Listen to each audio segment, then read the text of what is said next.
저는 오늘 요한일서 3장 21절로 22절을 본문으로 담대함의 복을 누리며 삽시다, 이런 제목으로 오늘을 나누기 원합니다. 추석절을 우리가 감사함으로 지냈고 이제 일상의 삶으로 돌아왔습니다. 연휴가 많이 길었기 때문에 일상의 삶에 돌아와서 여러분이 더 힘드실 줄 압니다만, 여러분이 하나님의 은혜를 감사드렸던 추석절의 그 감사를 생각하면서 늘 담대함의 복을 누리시길 간절히 바랍니다. 한 해를 정리하는 가을의 시작, 추석의 첫 곡식을 추수한 것을 감사하면서 이제 계속 한 해 추수를 생각하게 됩니다. 그리고 겨울을 준비하게 됩니다. 한 가지 우리에게 담담이 더 필요한 것은 뭐냐면, 코로나19가 계속 극성을 부리면서 이번 명절에도 최고의 확진자가 나왔다고 발표가 되고 있는데, 아마 몰라도 전 세계적으로 지금 위드 코로나를 말하고 있습니다. 어쩔 수 없이 독감처럼 그냥 우리가 연례적으로 겪는 하나의 질병으로 같이 가야 하지 않겠느냐, 언제까지 거리두기 하고 언제까지 가게 문을 닫고 하겠느냐, 그래서 위드 코로나 시대를 말하고 있는데, 이 위드 코로나 시대에 진짜 필요한 게 뭐냐, 하나님이 나를 지켜주신다, 이 믿음이 필요합니다. 그래서 위드 코로나 시대를 우리가 생각하면서, 하나님 우리에게 담대함의 복을 주옵소서. 어떤 사람은 자기가 가지고 있는 것에 10분의 1도 제대로 누리지 못하거나 또 그것을 그냥 묻어두고 삽니다. 근데 어떤 사람은 자기가 가진 것보다 100% 누리든지 120%, 130%를 누리는 경우가 있습니다. 이게 어디에서 차이가 있습니까? 담대함에 그 차이가 있는 것입니다. 담대한 사람은 가진 것보다 더 많은 것을 누리고 행할 수 있게 됩니다. 그래서 우리는 무엇보다도 담대함의 복을 누려야 하는데, 내가 담대함의 복을 누리면서 제일 중요한 것은 잘못되면 어떡하나, 안 되면 어떡하나, 이런 마음이 오면 안 됩니다. 하나님이 지키시리로다. 그래서 히브리서 10장 35절에 담대함에 대한 축복이 나와 있습니다. 그러므로 너희 담대함을 버리지 말라, 이것이 큰 상을 얻느니라. 담대함을 가질 때 어떤 상이 옵니까? 내가 가진 것보다 더 크고 놀라운 것으로 채우시는 하나님의 상급이 있다는 것입니다. 여러분, 근거가 없는 담대함은 만영이 되어져서 그 담대함이 의미가 없고, 너무나 근거가 약한 담대함은 오래가지 못하고 담대함을 상실하게 됩니다. 그러나 근거가 분명한 담대함은 더 많은 걸 누리게 하면서 그 담대함을 통해서 그 그릇이 넓어지는 것입니다. 오늘 요한 사도가 본문의 말씀을 통해서 성도들에게 하나님이 부어주시는 담대함, 그 근거를 말씀해 주었습니다. 저는 오늘 요한의 교훈을 통해서 담대함의 복을 내 것으로 받아서 2021년 한 해를 잘 정리정돈하고 위드 코로나 시대를 준비하는 모든 안디옥의 담대한 지혜자들이 되시길 간절히 축원합니다. 먼저 첫 번째 생각하고 싶은 것은, 하나님이 나를 지켜주신다는 이 담대함의 복을 누리기 위해서 마음에 책망할 것이 없는 삶을 삽시다. 야훼 하나님께서 우리의 출입을 지금부터 영까지 지켜주시고 인도하신다고 우리가 오늘 찬양을 했습니다. 하나님의 지키심에 대한 담대함을 버리지 말고 상을 얻어서 하나님이 기뻐하는 일을 행하는 저와 여러분 되어지기를 바랍니다. 우리가 담대함을 누리기 위해서 오늘 21절에 요한이 말합니다. 사랑하는 자들아, 만일 우리 마음이 우리를 책망할 것이 없으면 하나님 앞에서 담대함을 얻고라고 말했습니다. 여러분, 누구에게든지 담대함이 있는 것은 뭐냐면, 마음에 거리낌이 있으면 담대할 수가 없지 않습니까? 마음에 책망할 것이 없고 내 마음에 찔리는 것이 없고 내 마음이 당당하면 담대할 수 있는 것입니다. 마찬가지입니다. 우리는 하나님 앞에서 이와 같은 마음을 가질 수 있어야지 됩니다.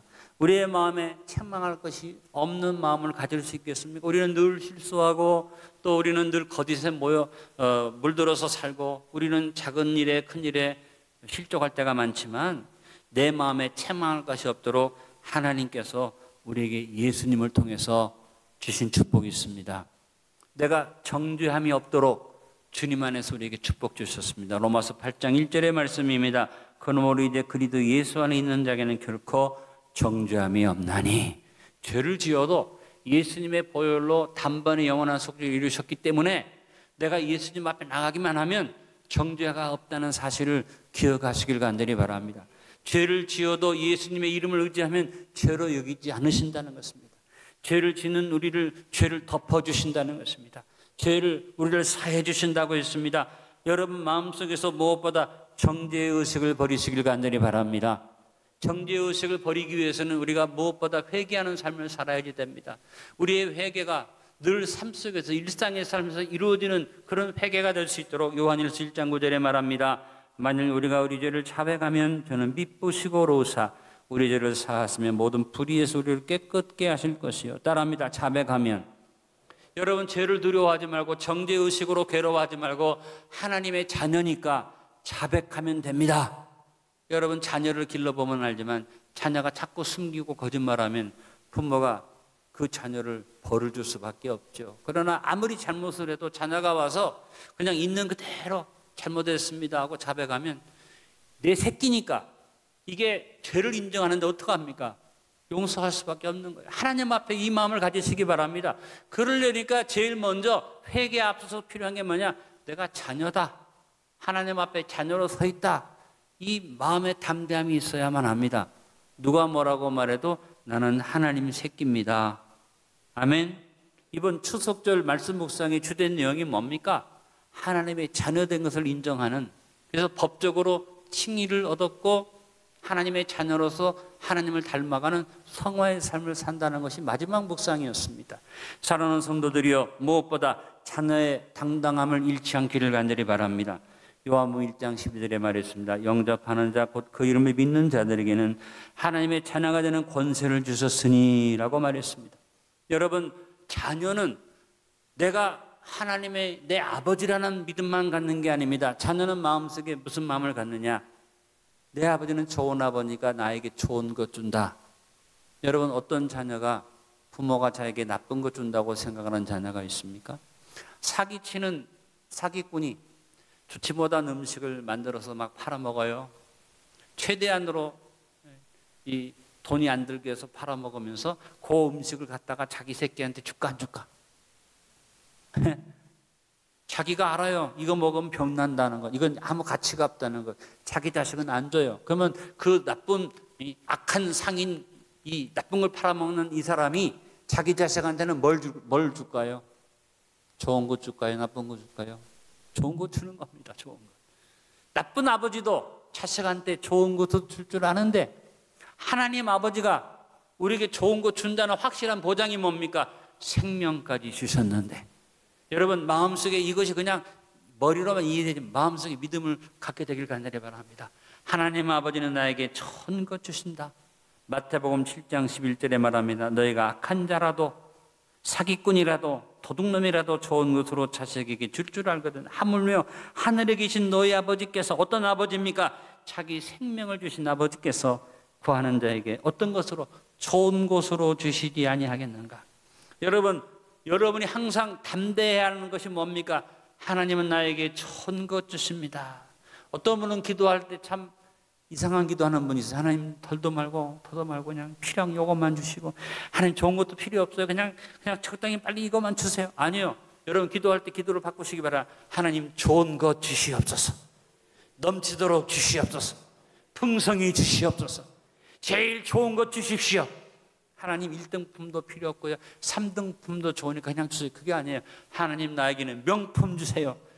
하나님 앞에 제일 좋은 거 구할 수 있는 믿음을 갖게 되기를 바랍니다.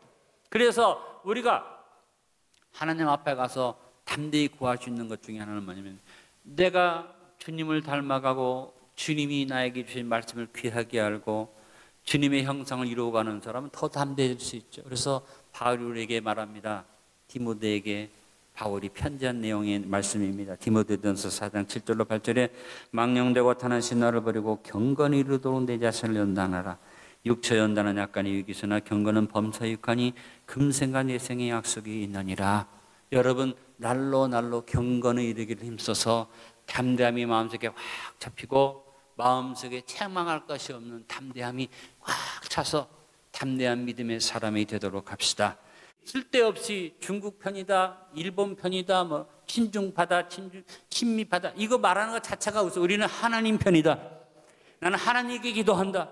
웃은 것 같으나 여러분, 이 기도가 필요한 게 왜 그런 줄 아세요? 제가 체험을 했잖아요.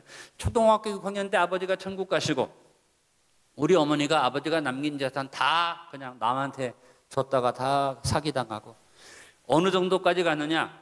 집 한 칸 세를 얻을 돈도 없었어요. 그래서 길거리에 나앉게 된 상황을 가지고 그때는 기도 안 할래 안 할 수가 없어요. 저하고 어머니가 하나님 앞에 밤마다 나가서 부르짖고 기도하는 삶을 살았는데 지금 생각해 보니까 그 기간이 딱 11년. 11년이라는 시간 동안 하나님 앞에 부르짖고 기도하고 11년 만에 하나님 응답해 주셔서 길이 열려지고 그 이후로 하나님께서 축복의 길을 열어주신 것을 저는 기억합니다. 그러면 11년 동안 나는 뭔 기도를 했나? 기도 열심히 했어요. 근데 무슨 기도했냐? 큰아버지를, 장로 큰아버지, 의사 큰아버지가 도와주시냐? 큰아버지의 마음을 바꿔주시고 그 마음을 변화시켜주고. 근데 응답이 없어. 야, 틀렸다. 외삼촌 대학 교수고 돈도 많고 믿습니다. 아이고, 틀렸다. 이모가 시장 부인인데 도지사 부인인데 여러분 세상적으로는 정말 굉장한 직업을 가진 이웃들과 친척들이 있는데 아무도 우리를 도와주지 않는 거예요. 11년 동안 큰아버지부터 시작해서 주변에 교회 어떤 돈 있는 장모님까지 우리를 도울 수 있는 사람들을 훑어가면서 금식하고 절한다. 아무 응답이 없어. 마지막에 깨달은 게 뭐냐? 사람 의지하면 소용이 없구나. 하나님만 의지합니다. 11년 만에 응답이 왔어요. 여러분, 이건 제 체험입니다. 우리나라가 지금 뭐 어느 나라를 돕고 어떤 나라가 나를, 이거 아닙니다. 온 국민이 하나님만 우리를 도울 수 있습니다 하고 엎드리는 그와 같은 믿음이 있어야지 됩니다. 여러분도 개인적으로 기도하실 때 사람 보지 마세요. 사람 의지하지 마세요. 여러분이 실망합니다. 하나님만 바라보는 믿음이 여러분 기도 속에서 바로 세워지기를 기도하시기 바랍니다. 어떤 환경과 조건 속에서도 변함없이 하나님만 바라보았던 미스터 다니엘의 기도. 그래서 누가 뭐라고 말해도 하나님을 향하여 변함없는 기도를 했던 다니엘은 시대가 변하고 왕이 변하고 나라가 바뀌고 정권이 뒤집혀져도 하나님이 그를 높여주는 자리에 늘 앉았던 것을 우리는 기억을 합니다. 우리 모두 우리를 지켜주시는 하나님의 은혜에 대한 담대함을 얻고 드리기 위해서 언제나 구하는 바가 뚜렷한 기도의 사람이 됩시다.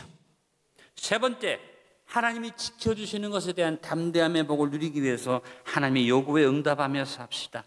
야훼 하나님께서 우리의 출입을 지금부터 영까지 지켜주시고 인도해 주십니다. 우리는 하나님의 지키심에 대한 담대함을 버리지 마라 상을 얻고 하나님이 기뻐하는 일을 향하는 복된 자녀가 되어야겠습니다. 하나님 앞에 담대함을 얻기 위해서 오늘 요한은 23절에 말합니다. 이는 우리가 그의 계명을 지키고 그 앞에서 기뻐하시는 것을 행함이라. 하나님이 나에게 요구하시는 것이 뭐냐? 계명이에요. 우리는 자꾸 하나님 앞에 나와서 축복의 언약만 생각하는데 하나님의 요구 앞에 우리는 응답하는 삶을 살아야지 돼요. 나에게 자녀가 뭘 받기를 원한다면 그 자녀가 어떻게 하는 게 맞습니까? 내가 원하는 것에 대해서 자녀도 응답해야지 이렇게 주고받는 것이 이루어질 수 있습니다. 내가 좋은 아버지지만 내가 어떤 말을 하고 어떤 교훈을 할 때 들은 척하지 않고 그것을 외면해버리면 부모의 마음도 섭섭한 겁니다. 여러분, 하나님 앞에서 담대하려면 내가 하나님의 요구 앞에 응답해야지 돼요. 아버지, 내가 말씀대로 했습니다. 어머니 교훈대로 했습니다. 내가 어머님, 아버님 말씀을 따라서 이런 일들을 담대히 했습니다. 그 자녀는 담대할 수밖에 없는 거죠. 아버지 도와주세요. 어머니 도와주세요. 아버지가 내가 너한테 지난번 이 얘기한 거 어떻게 했냐? 잊어버렸어요. 어떻게 담대함이 생길 수 있겠습니까? 여러분, 하나님이 우리에게 요구하는 게 다른 것 아닙니다. 계명이에요. 오늘 요한 사도는 하나님 앞에서 계명을 지킨다 그랬어요. 여러분, 하나님 앞에서 계명을 지키는데 계명을 어떻게 지킵니까? 여러분, 계명은 기쁨으로 지켜야지 그것이 지키는 것이죠. 억지로 어쩔 수 없어서 지킨다면 그것은 계명을 지키는 게 아니죠. 그래서 계명은 어떤 것으로 지킵니까? 사랑하기 때문에 나를 사랑해 주신 것이 감사해서 지키는 것이 계명이다. 내가 부모님의 말씀을 지키는데 억지로 지키는 건 아니라 기뻐서 지켜야지 된다. 하나님이 요구에 응답하는 삶이 무슨 삶이냐 따라서 자원하는 삶. 내가 자원하는 마음으로 주 앞에 서야만 합니다. 그래서 그 앞에서 하나님 앞에서 계명을 지키고 기뻐하시는 것을 행할 수 있는 우리가 될 수 있어야만 합니다. 여러분, 하나님을 기쁘시게 하는 그 계명을 지키는 사람은 어떤 사람입니까? 하나님의 말씀이 마음속에 살아있는 사람이 그 계명을 지키는 사람인 줄로 압니다. 주일날 말씀을 들어도 까맣게 잊어버리고 담임 목사가 말씀을 정리해서 기도의 제목을 만들어줘도 그 기도의 제목을 잃어버려. 그것도 안 돼서 소식지에다가 말씀 내용을 다 기록을 해서 해줘도 한 번도 읽어보지도 않고, 그래서 같이 지난주일 말씀을 같이 따라서 기도 제목 합시다 하고 첫째 둘째 할 때 전혀 처음 듣는 얘기 같고, 그런 분들 때문에 제가 목회를 하죠. 37년을 하면서 제 설교를 다 기억하면 제가 어떻게 설교를 하겠습니까? 나는 그런 분들한테 너무 감사하게 생각해요. 그러나 감사는 하지만 개인적으로 안타까운 건 뭐냐면 왜 하나님의 말씀을 마음에 두지 않느냐. 왜 중요하냐면 요한복음 15장 7절, 너희가 내 안에 거하고 내 말이 너희 안에 거하면 무엇이든지 원하는 대로 구하라. 그리하면 이루리라. 내가 원하는 것을 구하는데 하나님의 말씀이 내 안에 하나도 없어. 하나님이 기뻐하시겠느냐 그 말이죠. 근데 내 말이 너희 안에 거하면, 말씀이 네 안에 살면, 내가 준 말씀을 네가 가지고 있으면, 말씀을 품고 묵상하고 있으면 그때는 무엇이든지 오케이. 여러분, 담대함은 어디에서 옵니까? 하나님의 요구에 응답할 때 온다. 그래서 늘 하나님이 나한테 뭘 원하시나? 뭐 어려운 일이 아니에요. 주시는 말씀을 통해서 늘 그것을 생각할 수 있는 것이죠. 우리 모두 우리를 지켜주시는 하나님의 은혜에 대한 담대함을 얻고 누리기 위해서 어떻게 자원하여, 억지로 자원하여 하나님이 요구하시면 적극 응답하는 삶을 삽시다. 네 번째, 지켜주시는 은혜에 대한 담대함을, 복을 누리기 위해서 하나님을 기쁘시게 하며 삽시다. 야훼 하나님께서 우리의 출입을 지금부터 영원까지 지켜주시고 인도해 주십니다. 잊지 마세요. 우리는 하나님의 지키심에 대한 담대함을 버리지 마라. 상을 얻고 하나님이 기뻐하신 일을 행하며 삽시다. 우리가 하나님을 기쁘시게 하기를 힘쓸 때 당연히 담대함을 누리게 되는 것입니다. 내가 얻기를 원하는, 나에게 뭘 줄 수 있는 상대방을 기쁘게 하는 것은 당연한 것이죠. 그래서 야곱도 자기 자녀들을 축복할 때, 에서와 이삭을 축복할 때면 별미를 만들어 가져와라. 내 마음이 기쁘면 내가 너희를 축복할 때 넘치는 축복을. 여러분, 하나님을 기쁘게 하는 일이 가장 중요한 일입니다. 그런데 하나님을 기쁘게 하는 일 아무나 할 수 있습니까? 아무나 못합니다. 로마서 8장 8절에 말합니다. 육신에 있는 자들은 하나님을 기쁘시게 할 수 없느니라. 육신에 있는 사람은 자기만 생각하게 되니까 하나님을 기쁘시게 한다 하지만 자기 위주로 하니까 하나님을 기쁘시게 할 수가 없다. 철저하게 하나님의 뜻을 따라가야 돼요. 여러분, 하나님을 기쁘시게 하기 위해서 우리에게 몇 가지 필요한 아주 단편적인 성경 구절을 드립니다. 로마서 14장 8절에 우리가 살아도 주를 위하여 살고 죽어도 주를 위하여 죽나니 그러므로 사나 죽으나 우리가 주의 것이로다. 모든 것이 다 하나님의 것입니다라는 인정하는 마음이 우리에게 있을 때 우리는 주님을 기쁘시게 할 수 있는 거예요. 또한 고린도전서 10장 31절에 그런즉 너희가 먹든지 마시든지 무엇을 하든지 다 하나님의 영광을 위하여 하라. 거창한 게 아니다. 하나님의 영광을 위해서 하는데 무슨 큰일을 하는 게 아니라 따라합니다. 먹든지 마시든지. 무슨 뜻입니까? 일상의 작은 삶에서 하나님의 영광을 생각하는 마음이 있어야지 그 사람이 하나님을 기쁘게 하는 겁니다. 자녀가 부모를 기쁘게 하는데 부모에게 자녀가 뭔가 큰 것을 줘서 부모가 기쁜 게 아니라 작은 일상에서 부모의 말을 소중하게 알고 부모를 존경하고 부모님께 작은 것에서 소홀히 하지 않을 때 부모는 자녀를 보면서 기쁨을 얻죠. 1년 동안 전화 한 통 없고 잘 사는지 뭐 사는지 얘기도 없다가 명절이 됐을 때 뻑적지근하게 큰 선물 가지고 온다고 부모가 기쁜 게 아니에요. 뭐 물론 그 선물을 받을 때야 기쁘겠지만 그게 아니잖아요. 적은 것을 가져온다 할지라도 작은 일에 일상에서 부모를 영광되게 하고 부모를 기쁘게 하는 것. 자녀가 잘 됐어, 잘 됐는데 지가 잘났어. 그러면 텔레비에 나올 때 부모가 기뻐요. 내 자식이 잘났구나. 근데 한마디도 부모님의 은혜를 얘기 안 해. 근데 자녀가 잘 됐는데 별로 해준 것도 없는데 자녀가 텔레비에 나와가지고 어머님 덕분에, 아버님 교훈 덕분에, 어머니 아버지 희생 때문에, 그러면요 부모가요 다른 거 다 필요 없어. 그 자기를 인정해 주는 거 하나 때문에 너무너무 기쁜 거예요. 여러분, 먹든지 마시든지 하나님 감사합니다. 모든 것이 주님의 은혜, 모든 것이 은혜라네. 늘 하나님 앞에 모든 것을 영광을 돌리는 그것이 바로 주를 기쁘게 하는 일이 아니겠어요? 그리고 에베소 5장 10절에는 주를 기쁘게 하는 일을 한번 시험해보라 그러죠. 주를 기쁘게 하기 무엇인가 시험해보라. 이 말은 무슨 말입니까? 네가 주님을 기쁘시게만 해봐라. 그 다음에는 거기에 따르는 응답이 있다는 거예요. 아이고 진짜 그렇게 될까? 하나님 나를 축복하실까? 내가 이렇게 한다고 하나님께 나의 기도에 응답해 주 이런 말 하지 말고 여러분 시험해 봅시다.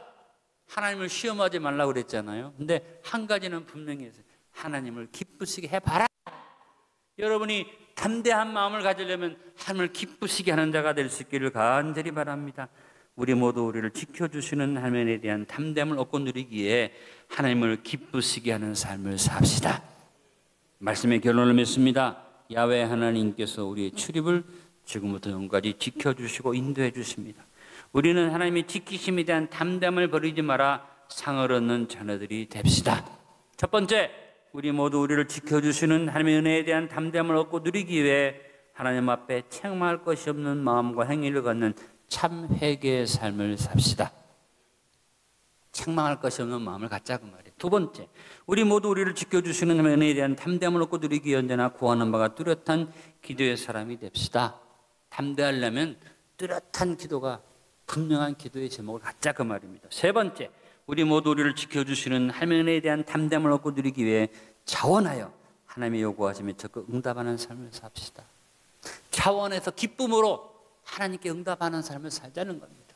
네 번째, 우리 모두 우리를 지켜주시는 하나님의 은혜에 대한 담대함을 얻고 누리기 위해 하나님을 기쁘시게 하는 삶을 살자. 여러분, 하나님을 기쁘시게 해서 하루에 한 가지 이상 하나님이 원하시는 것을 행하는 삶을 살면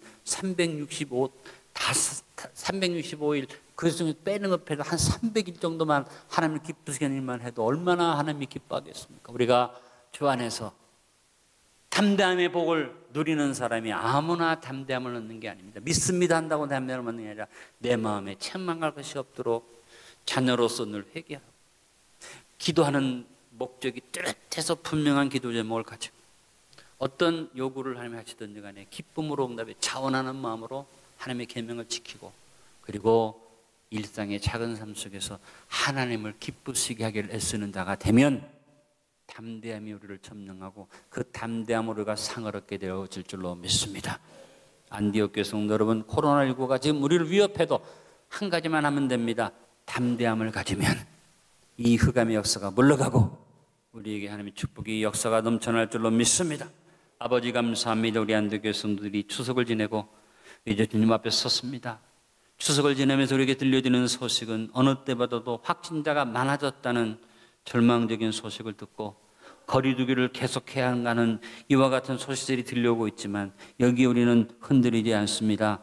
마음에 책망할 것이 없는 대로 주 앞에 자녀의 마음으로 회개하게 하시고 뚜렷한 기도 제목이 분명하게 하시고 하나님이 요구하시는 것에 자원하여 응답하게 하시고 어찌하든지 하나님이 기뻐하시는 삶을 살아가는 우리가 되게 도와 주옵소서.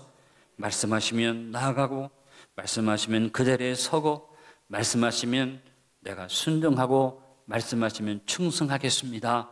주님, 우리 안디옥 교회 모든 성도에게 흔들리지 않는 담대함의 복을 부어 주옵소서.